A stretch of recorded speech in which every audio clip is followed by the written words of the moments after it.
Hello, everybody. Does it look different? It should. Hopefully it does. I had YouTube tweak out a little bit, but then I worked around it. But YouTube started having issues. I noticed that on mobile in particular, it jacks up the stream front and back. And I don't know what the heck that's all about, but I figured out what it was doing. And then my software was smart enough to work around it. My new set's in place. I still have to get some more hardware, but we're good to go for what it is. And I think we're good to jump into our very chaotic set of cryptocurrency right now, man. I understand everything that's happening, what's going on, and it's all jacked up. And I'm not telling you that everything's going to get better or optimistic about everything, but I will tell you that it seems like a lot of the predictions are coming true, and hopefully we'll get better over time, like a fine wine. So high level, I'm showing the graph over here off coindesk.com if you want to follow along with this business of what's going on in the state of cryptocurrency. And we are seeing a little bit of upward movement across the board, Bitcoin in particular, Ethereum secondary. So we are seeing that things are kind of going in the right direction. Now, what we don't know is what that means, big picture, and we'll have to see exactly where we go from here. I think I estimated Q3 as the bull run.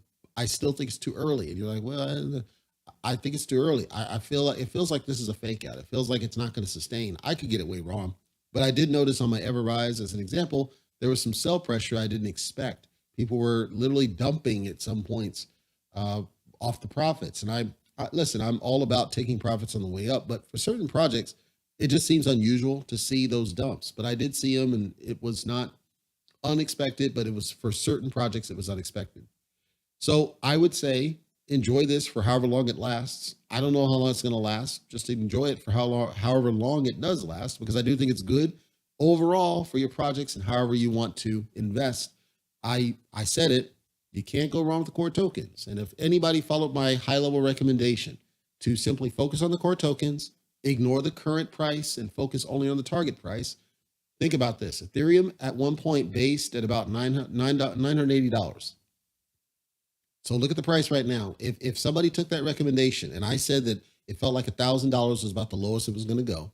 If somebody bought in off that 980 and they bought, let's say 5 or 10 of them, they made more money off just Ethereum than they ever could have thought of making on any other project, just because it was like a patience, like just buy some time. If somebody had bought into any of the other ones like BNB's up like 25 to $50, and you could have bought more of that, you could have made a lot of money. And then think about it. Either you use those tokens to buy into other projects later and you just hold it, or you basically say, I'll take the profits off these things, right? And then use those to reinvest when it goes back down, and then just kind of stake. Like, it would have given you more flexibility, but it would have taken, again, you have to trick yourself in a way. You can't go off the temptation of the FOMO of these new shinies that get spun up all over left, right with these meme tokens or everything else. And you're like, okay, well, this one says it's going to go to the moon, doop, doop, doop. And you get tempted on those. But the truth is, the core tokens can never steer you wrong. They can never steer you wrong. Anybody that bought at 980, if you did, because you made a pretty good bag off Ethereum alone, if you did. If you didn't, I wouldn't worry about it, because again, my gut tells me this won't sustain. I could get that wrong. Like, my original prediction might be spot on with Q3, because we are in Q3 and I expected a bull run. It just feels like it's too early. It feels like August would have been the right month for a start of a true bull run, where I suspect something dips back down. We also see that whales are not buying back into Bitcoin. So while Bitcoin is up ever slightly, whales aren't buying into Bitcoin. That tells me that if Bitcoin's not going up in conjunction with Ethereum, that there could be something else going on, and we don't know exactly what that is. And that's why, for me, I want people to enjoy the pump for what it is, because it's affecting all projects that use that liquidity pair or backing liquidity. I'm saying that for me, it feels like it won't sustain, but I want people to enjoy it for what it is. At the same time, I still maintain, if you're going to buy and sell in cryptocurrency, I would stick with those core tokens. I would not go with any of the other tokens other than the core ones, because they can never steer you wrong. And you can benefit financially from each and every one of these. And they're up. So you can say, like I said, Ethereum was a great example where people could have made thousands of dollars if they just bought in off that base and stuck with it until now. They'd have made some pretty good money and possibly recouped a lot of losses. Bitcoin is still kind of wavering. It's up, but it's nowhere near what Ethereum's doing. And that the fact that it's not up nearly as much tells me, or at least convinces me, it doesn't feel like it's a sustained pump. It feels like it's a temporary thing that won't last the long term. I could, again, maybe my Q3 is here. Notice off the news here, crypto miners not working in Texas right now, and we're testing new resistance. Well, if the miners are not working full throttle, to me, it feels like a fake out. That's why I feel sentiment wise, I'm not contradicting my estimation of Q3. I'm saying that it feels like a fake out to me. It feels like we're not really getting what I thought we should be getting by now, which is a strong bull run, sustained all the way up. At the end of the day, I would say, let us know if anybody did take the recommendation on just sticking to the core tokens, bought a little bit and made good bag. Let us know. We want to hear that. We want to hear good stories. Not like that nonsense, which I'm going to talk about here on Celsius. We don't want to hear stuff about that. So kudos. I think it's good. I think it's excelente. I like to hear that. It makes me happy. If you have been watching Luna, aka Luna Classic, not Luna Shiny, but if you've been watching Luna and the fiasco, I did a couple of videos on YouTube about Luna and talking about what's going on over there, because I wanted to help people kind of understand what it's a deeper situation from the Do rug pull, aka Do Kwon, and what he's doing with his money laundering shell company. That was one situation. And then I also did a video about the Terra Rebels. And what people wanted to understand is, well, what's really going on here? And I kind of, in these two, I kind of broke down what I see that's going on. Terra Rebels is a group of people that are independently trying to help Luna Classic get back to some level of profitability. I said to the other, whatever that idiot's name is, who said, it's impossible for Luna Classic to get back up deep. And I said, it's not impossible, it's improbable. Oh, Fat Man Terra. It's like, no, you're using the wrong word. It's not impossible, it's just highly improbable. Highly improbable simply means there's a chance, it's just very low. People didn't understand why it's so low. Terra Rebels, I think, did a great job outlining what really was going on, which is that, hey, look, with this business, you're going to have a problem, and we are trying to work this problem, try to solve it, but we're not going to be able to get there. We got to spend some more time and see where it all goes and kind of go from there. So the Terra Rebels were getting involved to work the code and work the governance, because Do Rug Pull didn't want to do it, and then at some point see what happens from there. We're not quite there yet. They got work to do, and apparently it's a lot of code and a lot of work, and so it's going to take some time. All I was saying is to kind of manage your hopium. I'm not saying that Terra Rebels can't make magic happen. Apparently TFL did reach out to them. If TFL gets involved, it gives more credence. All I said was it's not impossible for Terra or Luna Classic to get to a penny or greater. I said it's highly improbable because there's a lot that's been jacked up by this dude. And it's going to take a long time to distill this. Like, you're talking maybe a year minimum before I see any positive progress towards that business. And then people are shunning the Luna Shiny. They don't want it. They're rejecting it in spades. And many of the exchanges don't want to list it because they see what this guy's doing. And then, of course, South Korea is chasing him down. So it's a whole big fiasco where we might not see another Ethereum Classic situation. We might see that it's actually a little bit different than that. And really, there's more going on under the hood that it actually goes the other way, that Luna Classic actually continues to thrive because it's now it's on its own, organic type deal. We have a question. I'll just circle to the question real quick, but it's part of a topic I'll discuss later, so I won't spend much time on it. But there's a user, I'm not going to name the name because the name is not relevant, but the user's question is, quote, bought LIBERO when it first came out, only like $60 is worth $3. I've done multiple videos on LIBERO. I do recommend that you check all my various coverage on LIBERO, including my most recent one, because I think it will help answer a lot of the questions of what's going on with LIBERO. The short story about it is that LIBERO is making different decisions, and they're changing the ecosystem, and they want you to go a different direction in what it is that they're doing. So you're either bought into their new direction or you're not, and you have to make a decision about what you do about that. But I do recommend you check out our other video coverage that we've done on LIBERO to kind of answer further questions about their go for a plan. I will speak a little bit about it a little bit later on, but I'm not going to dig too deep into it because It's been an ad nauseum at this point because they're not listening to me, and I don't want to give them too much airtime because they're not willing to pay for it. So the next deal with Thorium, which actually ties to the Libera deal. Thorium, if you go to their site, and their site is, I believe it's thorium.capital or thorium.exchange? I think it's thorium.capital. It's thorium.capital. Thorium.capital.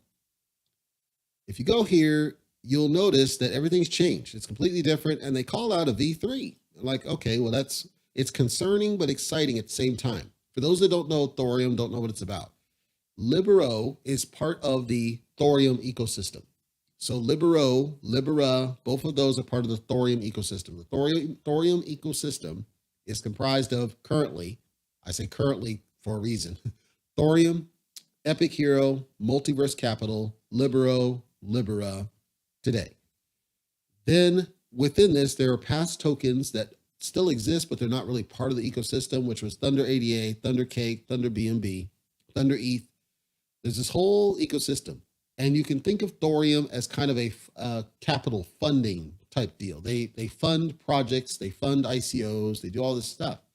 So everything LIBERO is vetted through the Thorium Capital, Thorium Exchange situation. So Thorium is kind of the parent governance over what is LIBERO. So when I saw that there's allegedly this V3, well, that's, again, concerning and exciting because people don't know Thorium currently is a V2. There was a V1, they had an issue, they migrated to V2, they dropped the new tokens and they had the migration. Now going to a V3 seems to tell me that they actually are redoing the contract. Well, I'm concerned simply because the V2 just happened, I want to say February? It wasn't that long ago. And then now doing a V3, okay, well, what the heck does that mean? And then they say, well, BNB 3X miners coming, have it tomorrow, And now I'm in my head, this is where the concern comes in because it's like, geez, man, you just did this BUSD 3X miner on LIBERO. You do the regular liquidity pool miner over there. And now you're doing this BNB miner over here, all after you put out a document that straight says that mining is not the future and we shouldn't do it. And I just don't understand why. I do understand, I do, but it's frustrating. It really is. So I looked at the site and, look, triple the same advertisement I don't like to see. I don't like to see this garbage because, again, number one, it contradicts what they said. And number two, it's totally opposite of what they did before. And I can tell they're banking off the hype of what they had with the BUSD 3X miner, which really isn't that great because they only had like 2,500 people on the miner out of 150,000 total holders on LIBERO. So I wouldn't consider that success. They're going off the dollar amount. Well, that's not going to sustain if you can't have more people. At some point, those people are going to stop dumping thousands into it. It's all for whales. I'm not supporting the whales.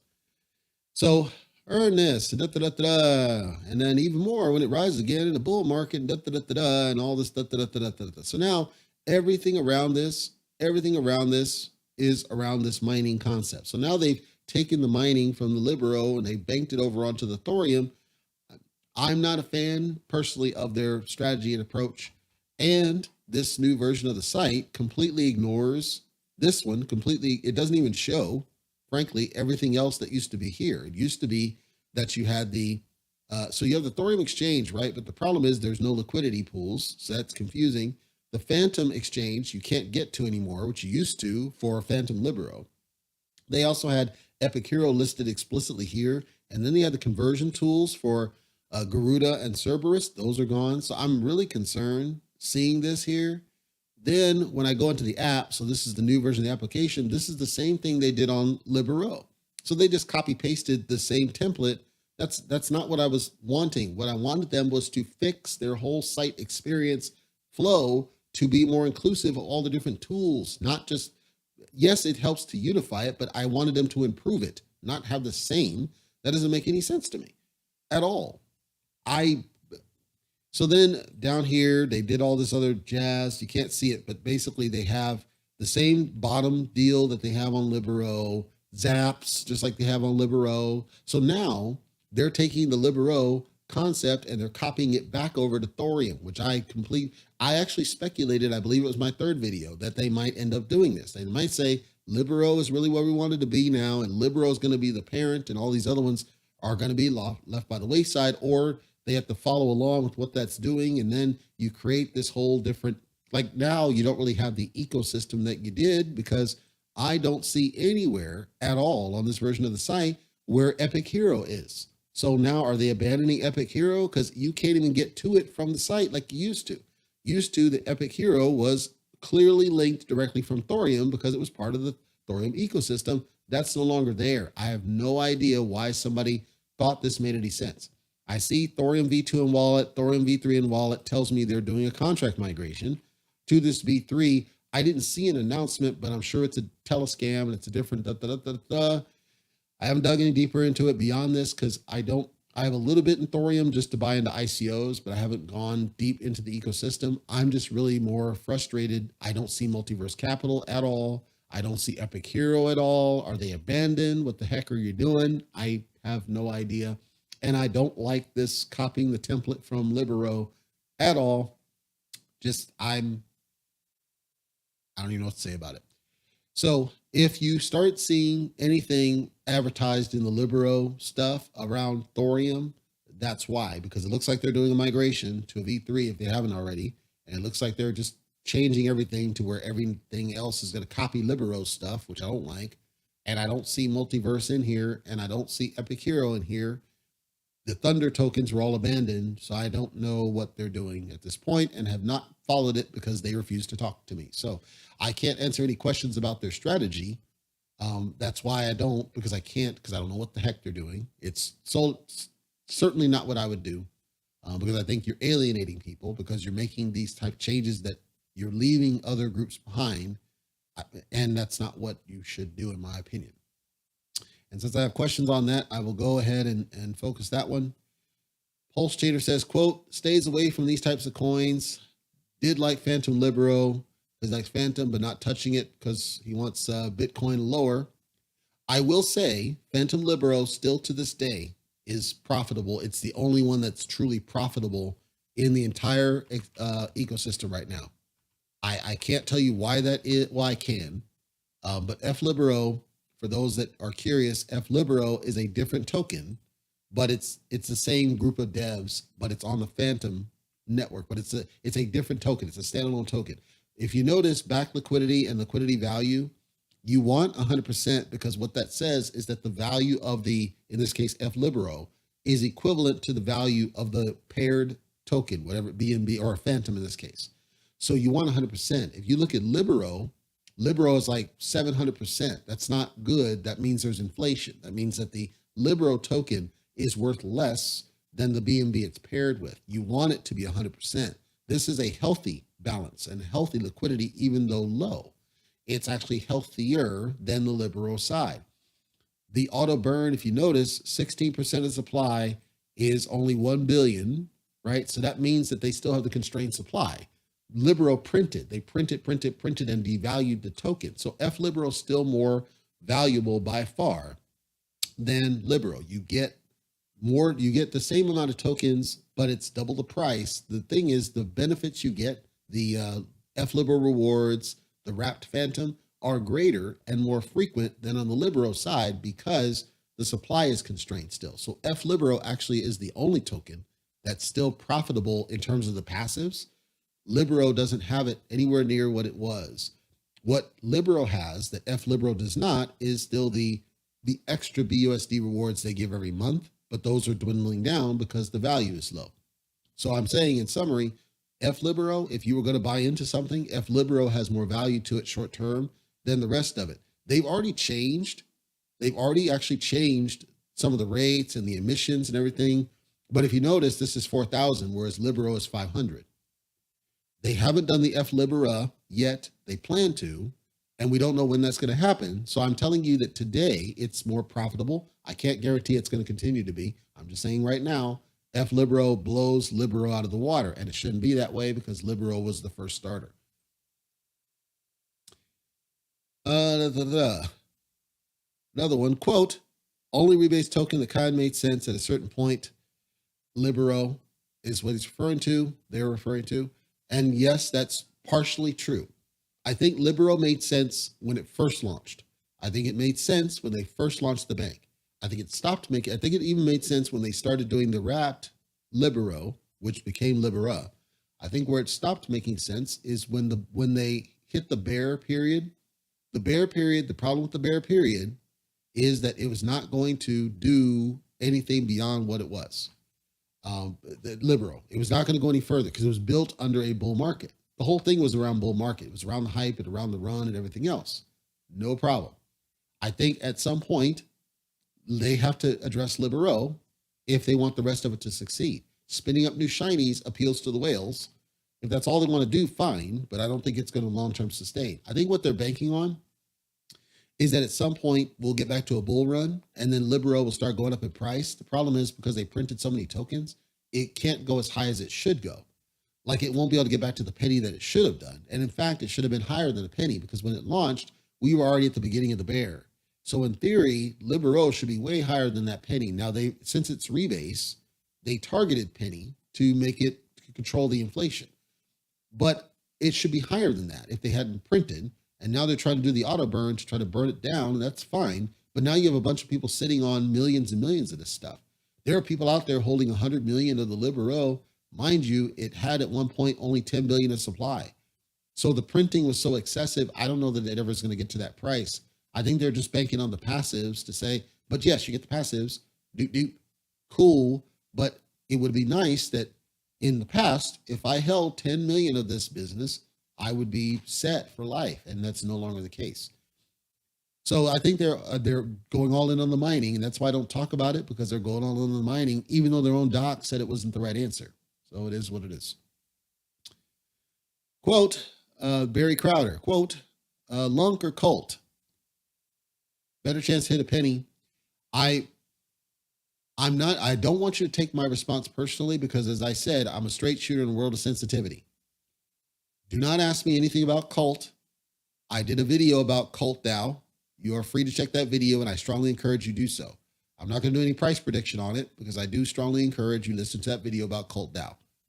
Lunk, I said it's improbable for it to hit a penny. It's not impossible. That's all we know at this point. There's too much broken with Lunk to really be able to say. Probability or certainty cannot do. All I said was it's highly improbable for it to get back to a penny because of all the stuff broken. Is it impossible? No, it's possible. But there's a lot that has to happen, that has to fall into place in order for that to be true. And there's a lot on the marketing, and there's a lot past the bear, and there's a lot past the LFGs and the Terra Rebels and the UST. And Lunk is in a bad spot, not just because it's a token. It's because it was built to assume a lot of stuff that's not going to sustain without, I don't want to say a miracle, but it's close to a miracle to make it happen. Is it possible? Absolutely. I can't. That's all I can say on that one. Let's see.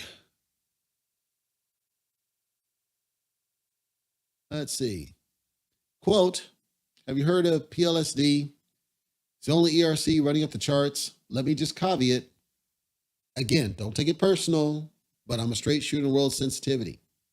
I don't care about the tokens running up the chart the past 6 months. I don't care about tokens that climb in a bear, because they're almost always a fake out. Almost always to a T. You go down the list, LockPay, SafeJet, there's some gimmick that they've done in order to kind of fake the funk, as the kids say, to show you green candles during a bear, but they're never going to sustain. Now, if you're a gambler, you're like Kenny Rogers, I can't tell you what to do with your money. I'm simply saying I'm not on board with any ones that are in a bear period showing green as some good indicator. I don't care. I also don't care about ones that don't functionally do anything. Now, I haven't heard of PLSD. I see that it belongs to Pulse Dogecoin. Just on the surface of it, I would never advocate it because of the name and what it automatically implies. What it automatically implies is building on the hype that's around Pulse Chain and Hex. What it automatically implies is building on the community of Doge. What it automatically implies is that because we're in this market, and we actually had some influencers come out and talk about this, because we're on this market now where we're seeing Ethereum go up, they spin up this thing and they're banking on the Ethereum rise in their liquidity pair. And they're saying, look, ours is green, doop, doop, doop. When the truth is, it's not green because of anything fundamental or anything they did. It's only green because Ethereum's green, which means one could simply invest in Ethereum and still win just as good as this other business.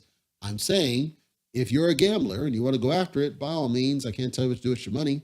I'm going to maintain my stance right now, which is you can never go wrong with the core tokens. If you're going to invest in something, I would recommend the core tokens and only the core tokens until and unless we see Bitcoin back to 40,000 or greater.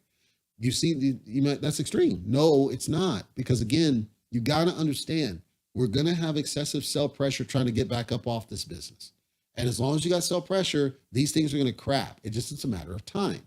But the core tokens can never steer you wrong. They never can. They're not going anywhere. You trust the devs behind them. They're largely well overseen. So the core tokens will give you the same profitability that you would ever had off some of these other garbage ones. Just because they have that small market cap at a small price, who cares? If you had bought in with $980 to buy 1 ETH, back when I recommended that people might consider doing so, I go back and I stress once again, if you had bought 980, just 1 ETH for $980, look how much you would have been up just sitting on that business, doing nothing but sitting on it. So I question, well, why would you go over to this other business over here when you could go to the actual core token itself that's already part of the liquidity? That's my point, is think about where the money's coming from. The money isn't coming from that project. The money's coming from, in this case, Ethereum's pump. Then go to Ethereum, because you're going to get that profit, and it's easier to get it. It's easier to get it. It's faster to get it. It's more trustworthy, more reliable. That's my opinion. Says, quote, it's the meme coin of the Pulse chain, which is part of my problem. Because remember, Doge was meant to be the meme token of SHIB. SHIB was meant to be the meme token of this other business over here. And now look where SHIB is, which I'm going to be talking about here shortly. They don't sustain. They're not worth what they're doing. They're just short pump. I, as an investor, am not about short pump, and I will never advocate short pump. Those that gamble, I support their right to gamble. I support them wanting to roll the dice, see what happens. I support it. What I'm seeing, though, the bear market is exposing a lot of these tokens because they're pairing to liquidity pairs where the gas token's really where the money's coming from. It's not them. They're not doing anything. It's the gas token, right? Ethereum. Again, if you bought this business at $980, which was its base, you're bankrolling if you put a bunch in there, doing nothing than holding a gas token you needed anyway. Because later, now, let's say you do stack it and stack it and stack it, and you profit, you take for profits, you buy back in when it dips, and you stack 10, 15 ETH, right? When it's at this low. You have then one of two choices. You can continue holding it till it goes to the 10,000 everybody thinks it does, or you now have 10 ETH to buy into these projects and be a whale. That's a thought that nobody's understanding. It's a trick. It's a trick. It's a trap. You're buying in off a candle. This new meme something showed up and it's got a candle, doop, doop, doop, doop, when the candle is only a candle because of that. It's because of him, Ethereum. Think of it this way. Somebody once said, Floyd Mayweather, right? Richest boxer, one of the richest sports people in the business, right? Somebody said, I believe it was Lord Jamar, said, well, we only think he's rich because he talks about it and he flosses his money. But think about who's paying him. Think about how much money that MFer has, the person that's paying Floyd Mayweather. That's where the money is. And that person, I guarantee you, isn't flossing. That person's not out there flaunting what they got. But I guarantee you they're sitting on major bags.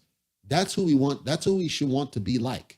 We shouldn't want to be like the person who's flossing a Lambo in our face. We should want to be like the Warren Buffett who sits off in an office and barely talks about stuff, but still is bankrolling major money. That's the flaw in cryptocurrency and trading in general, stocks, whatever. Everybody's been trapped and tricked into going off of these short pump things because we're desperate. When the truth is, we should be going after that because that's where the wealth is. That's where the money is. Now, I'm not picking on Ethereum because they're the prominent, but whether it's Ethereum or BNB or AVAX or Phantom or Matic for Polygon, it doesn't matter. That's where the wealth is. That's where the real wealth's going to be. Those are the strongest ones. And that's what I encourage everybody now in the bear market. Stack it now, because even if you didn't want to use it just to make money, you can get more of it. And then later, when we're in the bear market and it's worth more valuable, now you can buy into whatever you want and be a whale doing it. Let's see. Quote says he prefers that over ETH because it's performing better than ETH. No, it's not. No, it's not. Quote, you can stake it. You can stake ETH. I have ETH staked in Coinbase right now. Why do you think you can't stake ETH? You could always stake ETH. Since the moment ETH 2.0 came out and before it, you can always stake ETH. Here's the trap. Staking, there's two levels of staking. There's in-wallet staking, and then there's the staking where you have no control over it. You've been tricked into believing that the second one's better when it's not. It's all about the in-wallet staking, not your keys, not your coins. You want your staking to be in your wallet. You don't want somebody else controlling your tokens if your money's at play. You can stake your ETH. You absolutely can. And I guarantee you, you're going to get better rewards if you do so staking in wallet off the ETH. There are ways to do that. You absolutely can do that. Research, please do. Because you can stake anything. You can technically stake anything you want, but you can stake your ETH. Sure. I would do that personally. Personal opinion. Personal recommendation.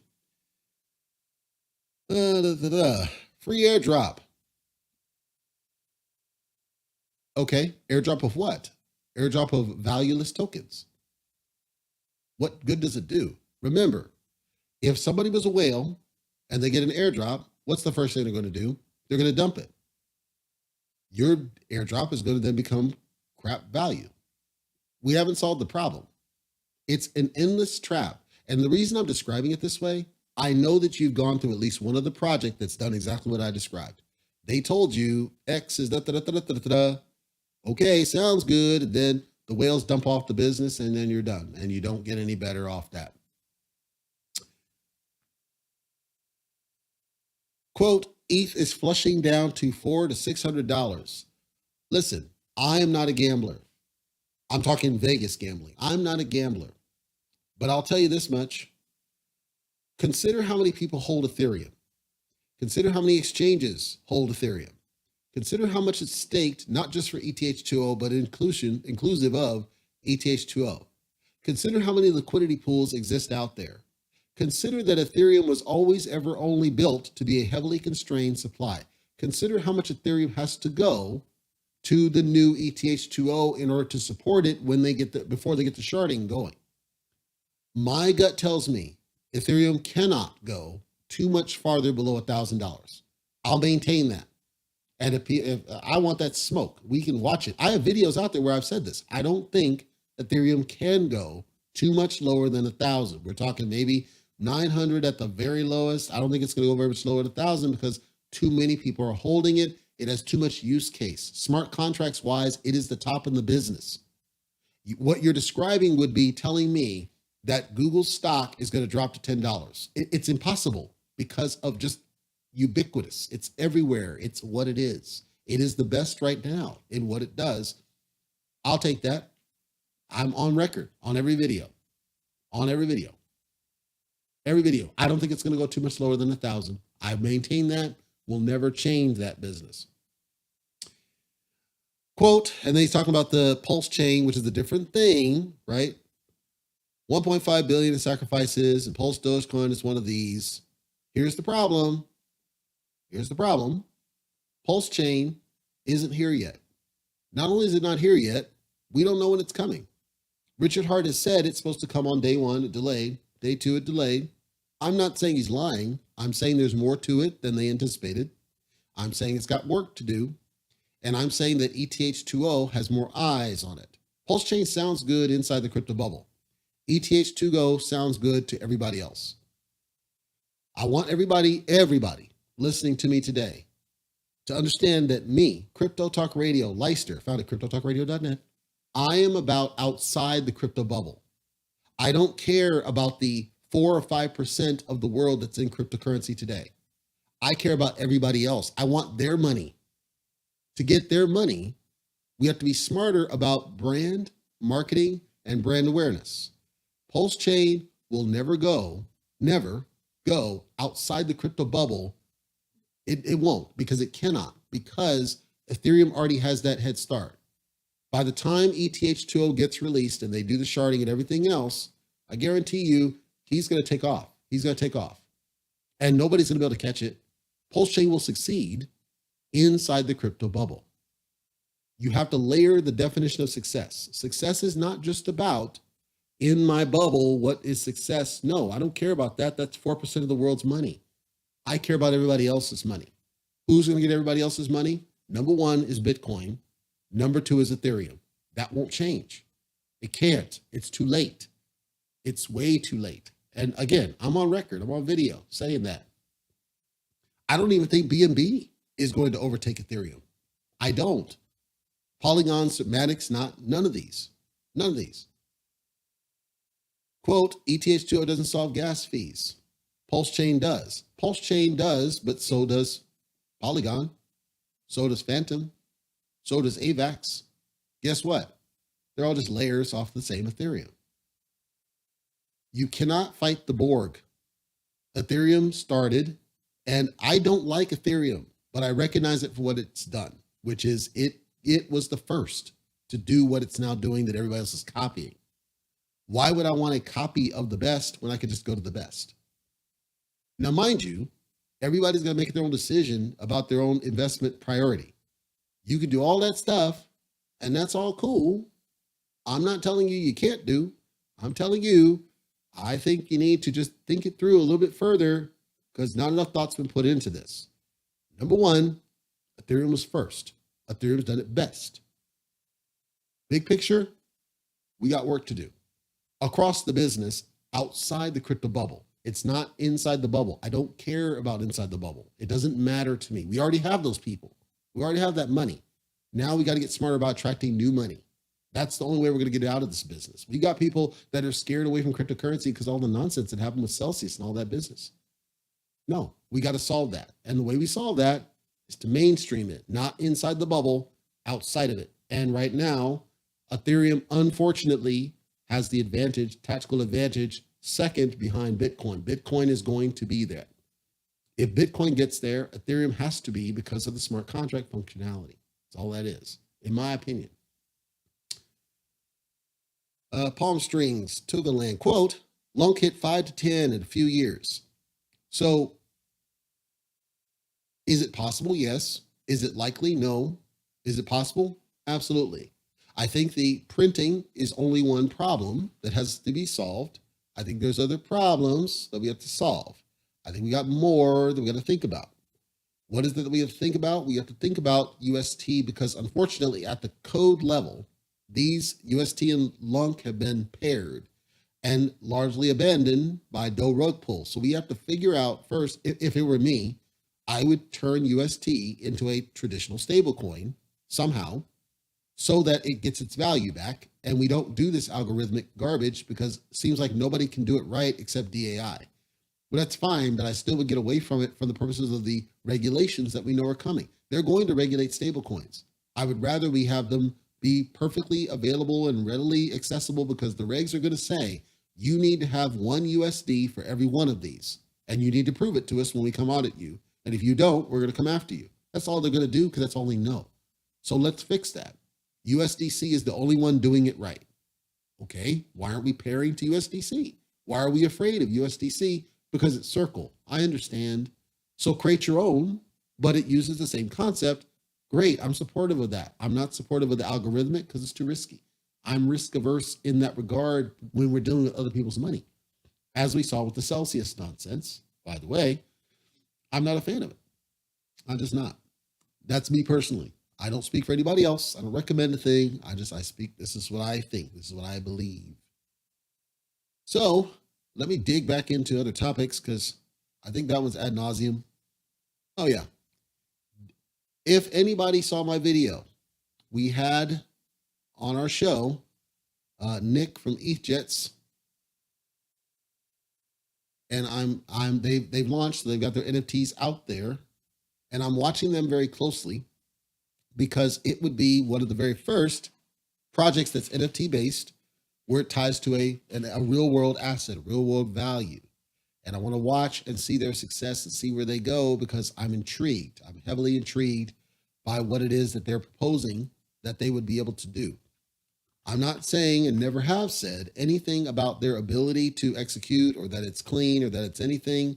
All I'm saying is I'm watching them very intently to make sure that, okay, I see that they're truly taking off like they said they were going to do, at which point I would be happy to advocate for them as a project to say, no, they did what they said they were going to do. They pulled this business off. They said that they were going to make this thing work, and they've made it work. So if you are interested in it, I do recommend taking a look, at least at some point, to what it is that they're trying to do and see if it's something that makes any sense. I don't know that it makes sense. It certainly doesn't make sense for me right now, simply because I'm anti-NFTs, but I have a whole playlist about them. If you're curious about what that's doing, take a look and see if it makes any sense. Again, those launched, it looks like they're minting. So again, that's an NFT project tied to a real world asset. So now there's an appeal beyond just cool art or, apes or whatever things. Something to take a look at least. The other piece I'll just let you know is what I do, Crypto Talk Radio, found at cryptotalkradio.net. What I do is we have overall a big picture vision of community. We think that community is the strongest thing that sucks in all cryptocurrency right now. We think that the community aspect is the reason that many cryptos suck at doing what they need to do. And we want to try to fix community. We've embraced YouTube because we realize there are people that are just YouTube and it is what it is, just like Discord, just like Twitter, just like everywhere else.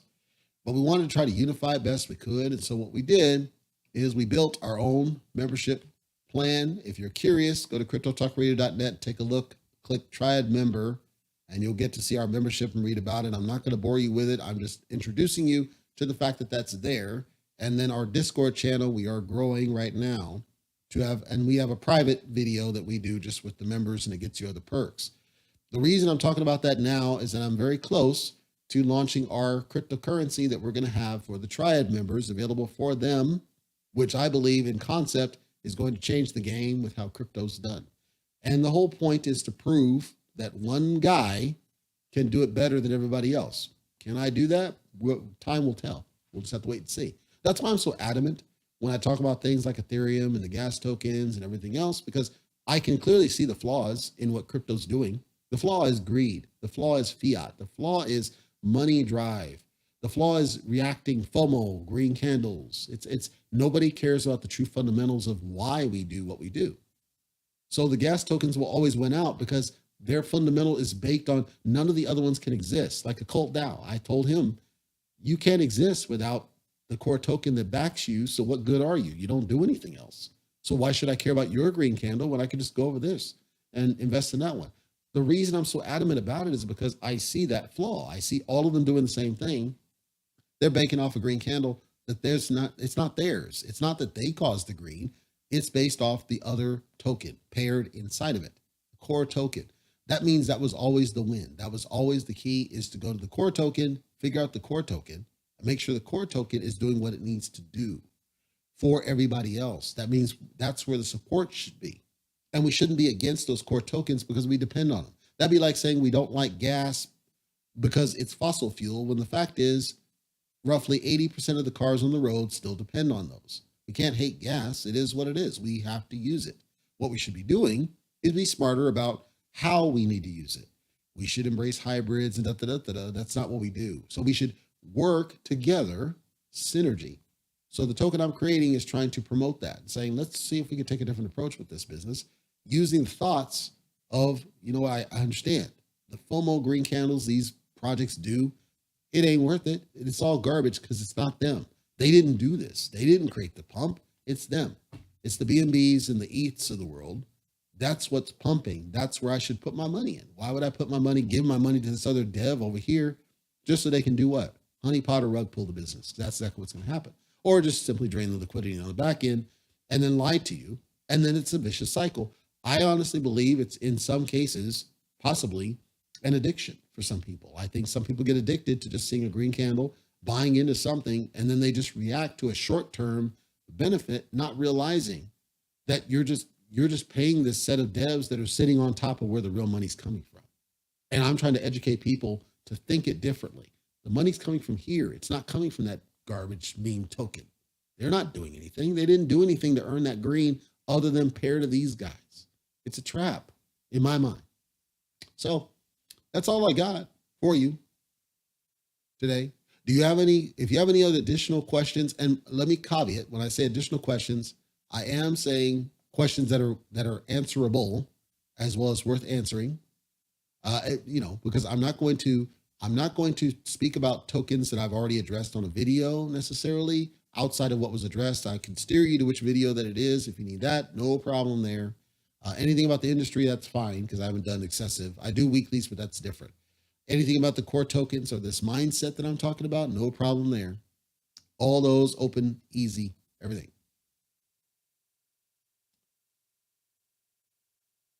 And then we have another user that's just talking about these same garbages. So once again, it's the same garbage. None of the garbage questions. Mind you, as a summary statement,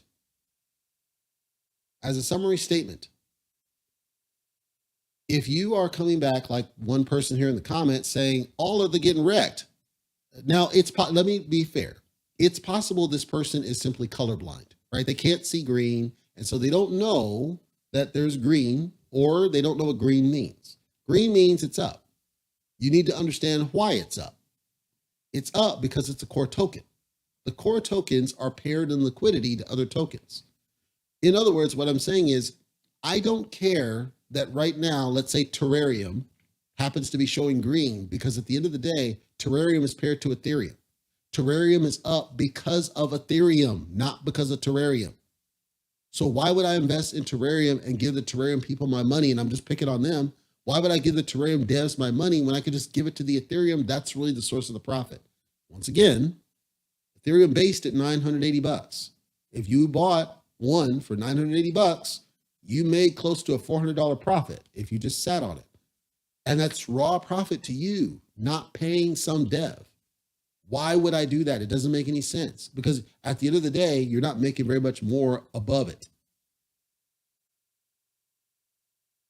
And now we're in semantics because, again, I use THOREUM as one example. The point is, you have to understand liquidity pools. If you're not willing to learn from me, that's okay. Then I encourage you to go to whichever search engine and learn about liquidity pools. Whatever token you want to call out, it doesn't matter which one. Whichever token you want to call out that's green is only green because of the core token it is paired to in the liquidity, not because of anything about the token. That's the myth. You've been bamboozled, to use a term. You've been tricked. It's the core tokens that are causing those pumps.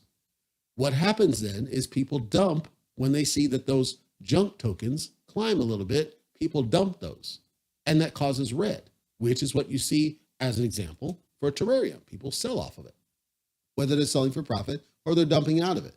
That's a cyclical thing. At the end of the day, any green comes from this. You can make up your choice to simply be tricked and pay some dev boatloads of cash if you want.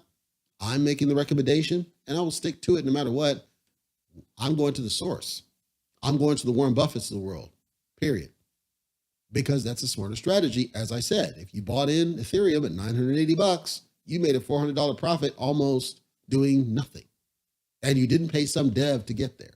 And you didn't risk a honeypot. You didn't risk a rug pull. You didn't risk anything. Who cares about reflections? Who cares about the garbage? Because they're worthless tokens, because people are just dumping off the project. They're all pump and dumps. I'm not saying all projects are. I'm saying the vast majority are. Can you imagine why Everrise, the token, has never gone significantly down from its all-time high? Do you know why that is? Because Everrise is paired to liquidity across the board. It has multiple different across the chain. But it also is a strong project. It actually does fundamental things. And as people use those utilities, it actually burns the supply and strengthens the ecosystem. That's a utility. That's a strong avenue. So there I can justify, if they're green, it's a conjunction of this plus their own business. But if you're just a token that's just there saying, no, I'm not going to buy into that, and I'll never recommend it. You'll never change my mind on it. Everybody's got their own investment strategy. Mine is to keep people safe. There's no reason to lose money needlessly. You're seeing the visual evidence, so you cannot refute what you see. What you see is this based at 980 bucks. Look at its price right now. This is live. You see it changing. If you had bought one ETH at $980, you'd have made near $400 profit doing nothing but sitting on it. Nobody will ever convince me why that's a bad strategy, ever. And nobody will convince me that any other token is better that's not a core token, ever.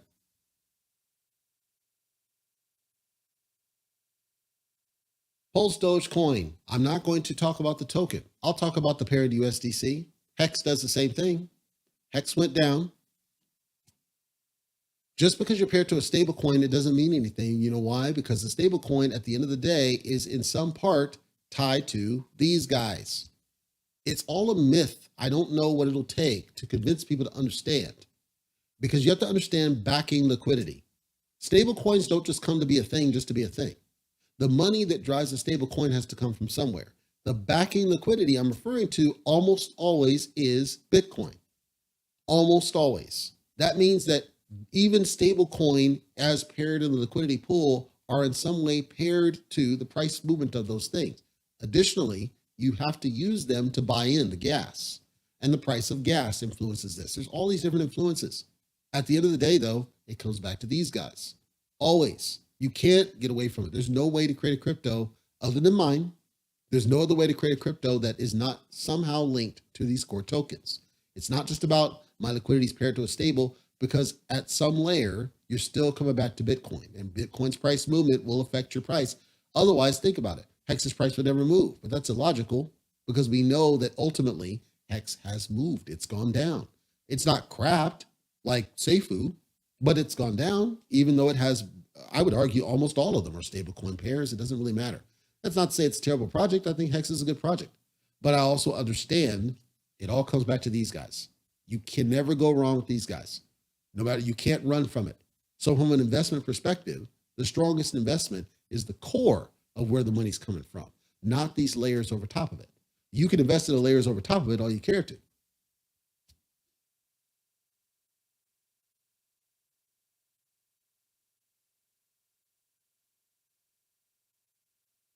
I'm calling it like I see it.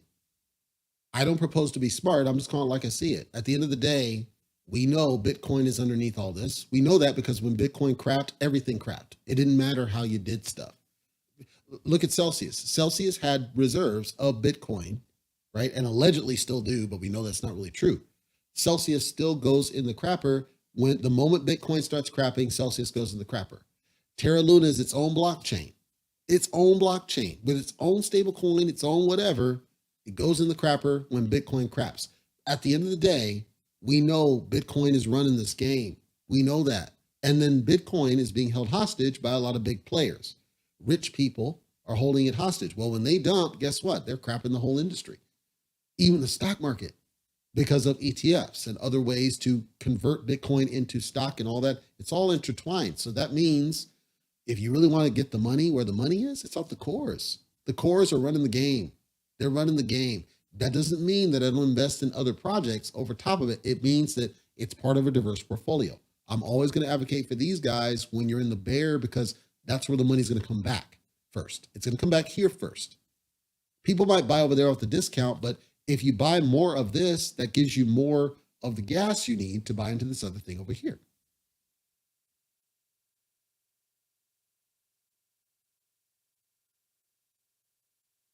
As far as stable coins tied to fluctuating cryptos, he's talking about algorithmic.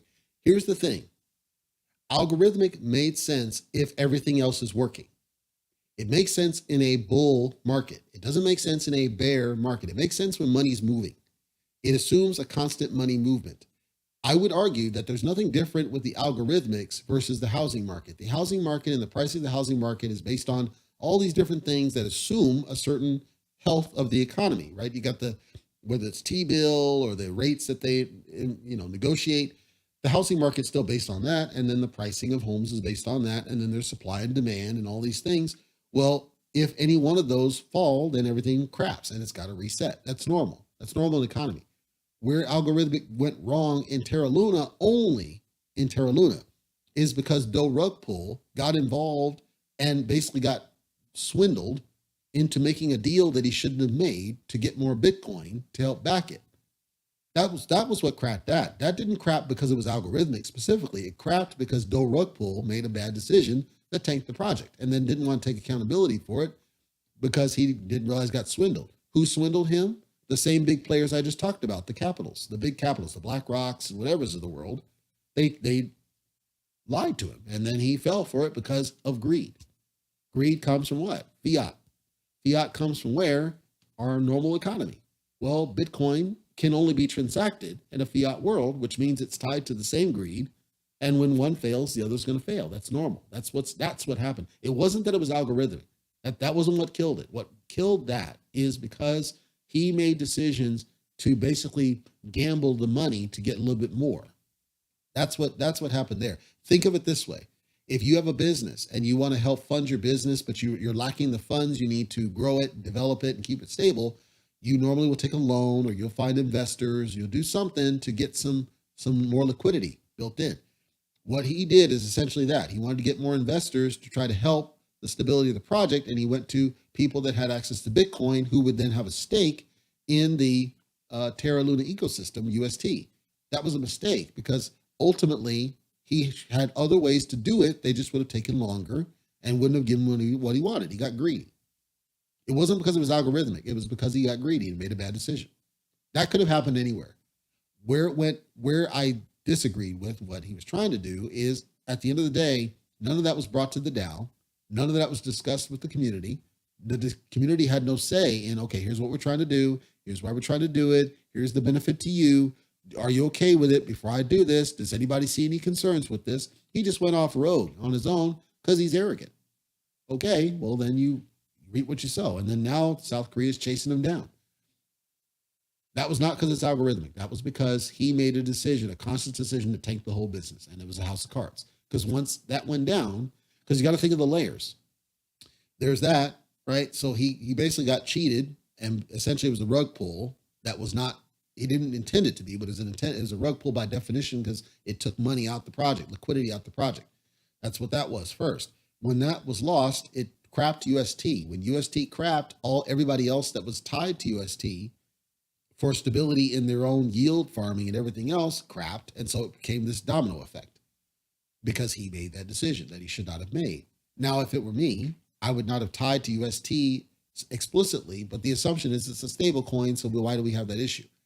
I'm always a fan that you don't tie just to that one, you tie to multiple different ones so that if one craps, you're not completely dead. But that costs more money. So what? I'd rather be stable than be whatever. That's just how I feel.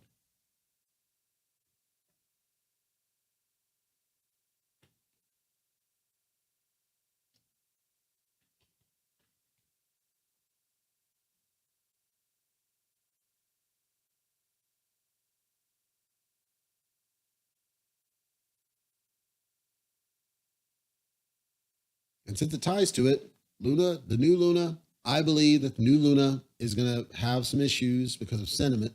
I called that when I first did the videos on Luna. I think it's going to be sentiment. It's going to have a hard time because a lot of the exchanges are rejecting it.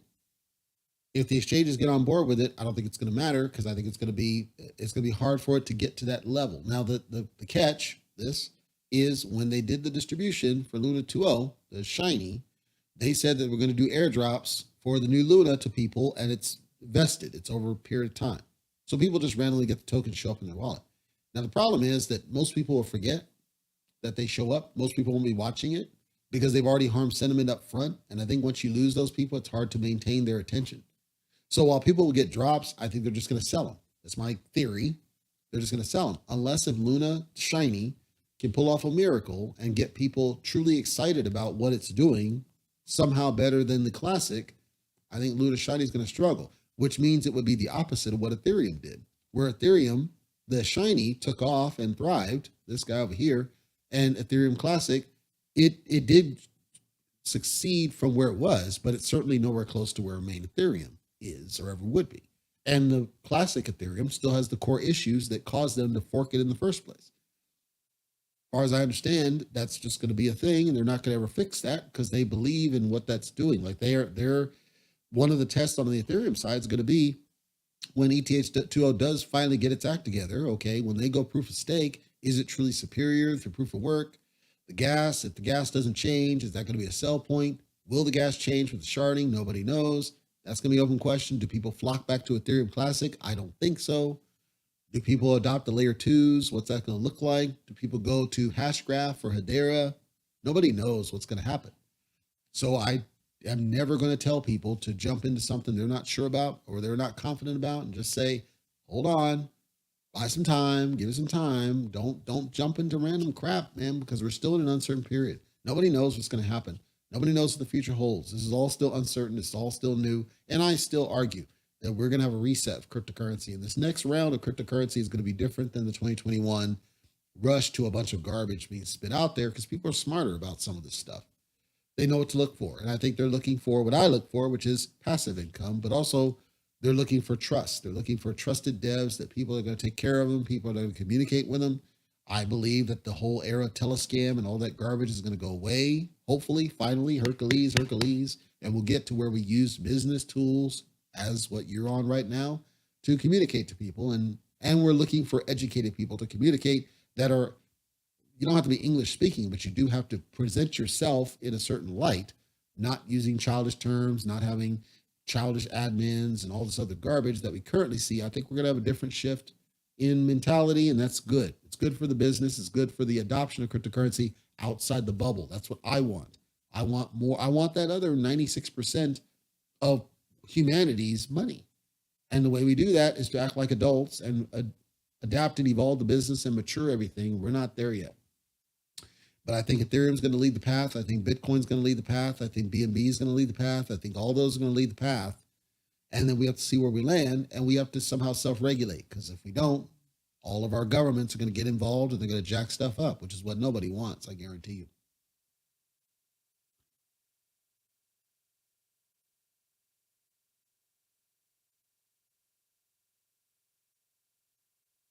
Looks like that's all for questions now. On a closed note, as far as, tokens like Libero and Libera and Seifu and Titano and all these other ones, what you're seeing with all of them, I'm not picking any one of them. What you're seeing with all of them is they've been exposed. They've been exposed not because, again, it's not about intent. Like with Libero, the team, I know for a fact they're not malicious. They're reacting. What they do, and all of them do this, they see some other token does something and they feel like they got to copy it because they feel like they got to compete. So they react and they just spin up a shiny. And I don't know why that is. With SHIB just did that. Same garbage. SHIB was a simple, easy, community-friendly ecosystem that had the right idea and made critical mistakes for the same reason. As I say, SHIB is hardly never going to go anywhere because they've already missed a critical point in their growth of what they could have done. And I broke down in a video that's going to be going up here probably on Monday about SHIB and the mistakes of SHIB. It's another one where they react. And what you're seeing in all these cryptocurrencies, and the reason I have less loyalty to many of them, is they just react. This other token's doing a thing. This other one's doing mining, so we got to do mining. This other one's doing staking, so we got to do staking. This other one's doing that, so we got to do this. Nobody's standing out in the crowd. Nobody's trying to differentiate. Nobody's trying to be better than the rest. Very select few are trying to stand out and say, we are different and we are better. We're not going to copy everybody else. We're going to come up with something that's unique and innovative, different than what everybody else is doing. It's the same thing like with VR headsets. Everybody spun up a VR headset and now VR is just a whatever. Nobody cares because it's not evolved. It's not any better. You're just copying everybody else. That's not what stands out in the crowd. What stands out is you're doing something that nobody else is doing, that nobody else can do, and you're using it to differentiate yourself. And ideally, you do it first and you do it the best. Crypto's no different. I think none of them are doing that except for a select few. Again, Everrise, yes.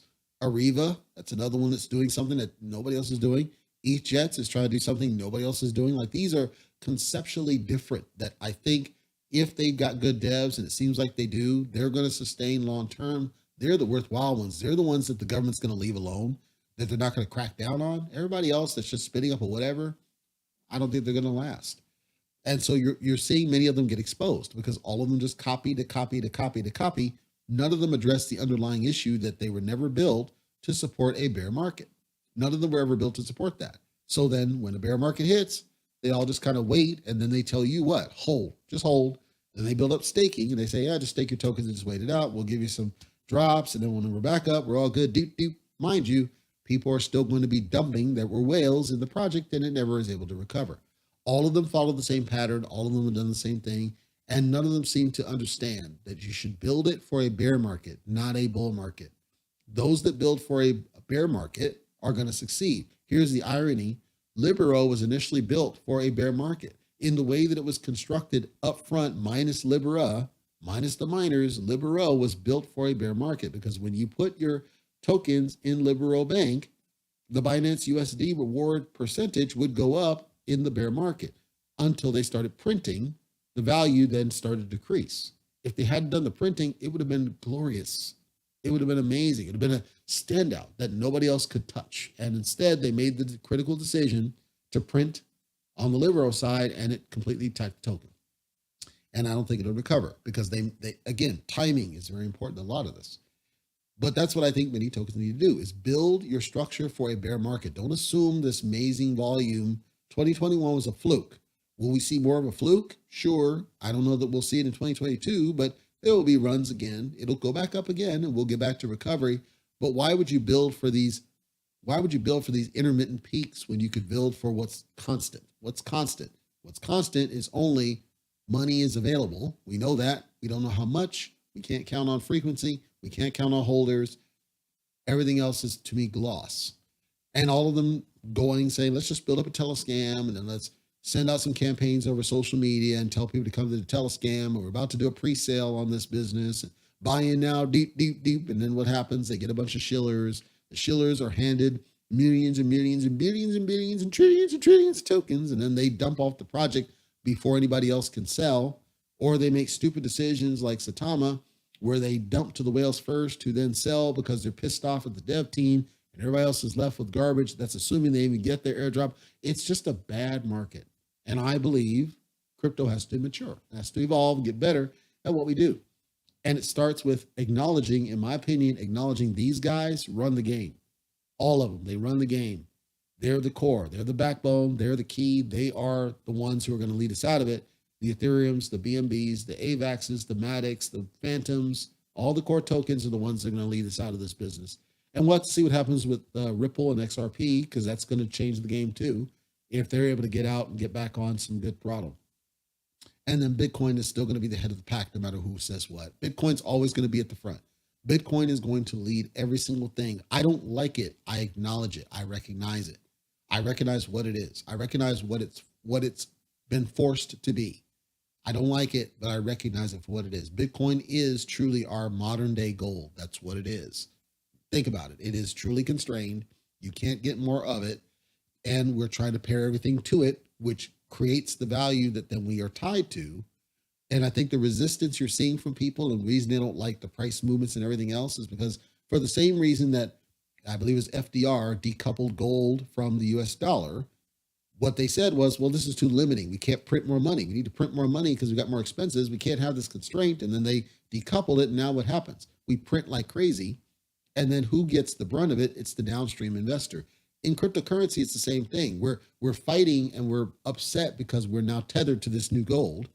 And we're not, because we've been conditioned to think that unlimited printing is the right answer, aka reflections.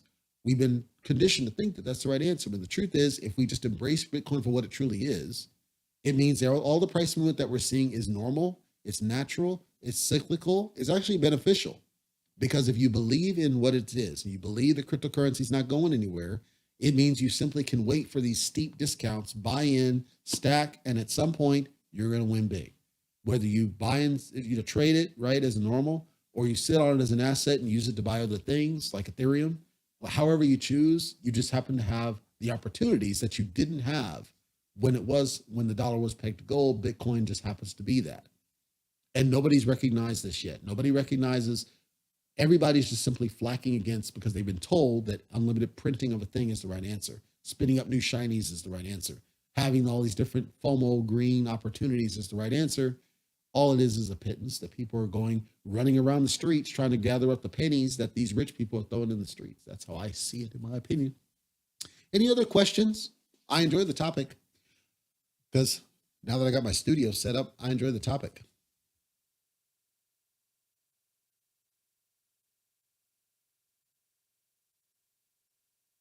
Oh yeah.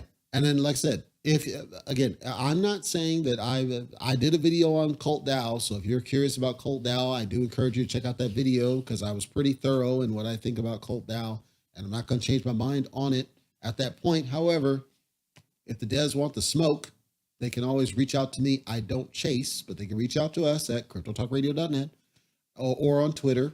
Our Twitter is down below. So they can always reach out to us, and they need to be humble in what they say and just say, yeah, we'd like to hear your thoughts. I'd like to have you help us out and help you with what we're doing, because I am a certified cryptocurrency auditor, and I look at it from the lens of the outside the crypto bubble investor. If you don't care about those people, I'm not the right fit. I'm not a shiller.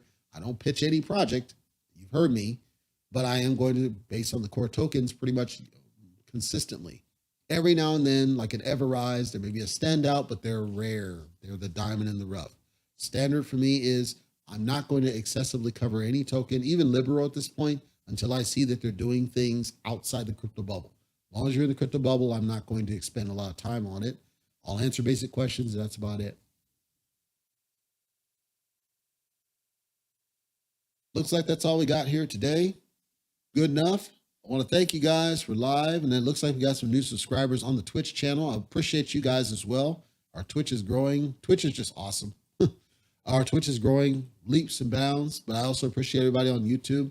And if you're listening to this after the fact, I think it was a very entertaining episode. We'll be back next weekend. I have to pick the time slot. I want to try to fix the time slot best I can, but it seems like Sunday works better for people, so it'll be sometime Sunday. So maybe same bat time, same bat channel. I have to figure out what that's going to be. And I want to appreciate you guys for listening in today. And it's, again, as well as people listening in after the fact. If you think of something later, leave them in the comments. The only caveat I say on the comments is if you give it, you better be prepared to take it. And as long as you don't veer over into blatant disrespect, I'm going to leave your comment alone on the comments block, because it's, I have people that don't agree with me, and I welcome those. You just got to be respectful when you do it. There's a follower I have. They're a Seifu diehard, and they'll say, I'm a Seifu diehard. I'm just going to gamble, see what happens. Support you 100%. We had a couple of lot pay diehards, support you. But once you start being disrespectful, your comment might be removed. Other than that, I don't mess with you. I'm pretty safe. I will say, though, that we have, because of spam, your comments are reviewed before they're approved, but I let comments go as long as it's respectful. And then at some point when the spam dies down, this Spark 3 garbage spam is starting to get pretty bad, like on other people's channels. So we do have that on for now until that dies down, because YouTube isn't going to fix it. But other than that, leave us comments. We want to hear from it, or cryptotalkradio.net at our site. And we'd love to hear from you on what you'd like to hear about on our lives. But this will be a weekly thing, probably on every Sunday going forward. Thank you.